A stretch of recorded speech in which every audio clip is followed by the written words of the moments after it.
Kan jeg få noget hjælp? Jeg skal bare have et nyt billigt tv til min stue. Og det er fordi, jeg var over hos jeres konkurrenter, og jeg ved godt, du kom til noget. Fordi vi har nemlig de her bedste kvalitet tv, de her billige priser, fordi vi vil bare være billigst. Jeg tænker lidt, at vi har det her tv. Det er et HD-tv, og HD det står for Harley Davidson. Men hvad betyder så det der Sony?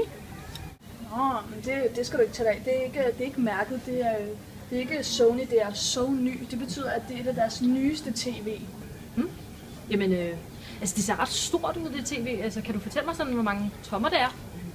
Det her tv, det er et 100 tommers tv. Det kan godt være, det ser lidt småt ud, men det er på grund af rammen. Rammen gør, at det ser lidt småt ud.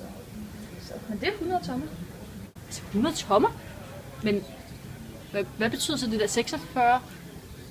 Det betyder bare, det er bare svenske målstoksforhold, så det er lidt. Ja. Så hvad bliver prisen egentlig i alt for det her tv? Prisen, det er den, vi har lige her. Skide god pris for det her fantastiske tv. Jeg tager den. Mener du det? Fedt. Jeg finder lige en, der arbejder her.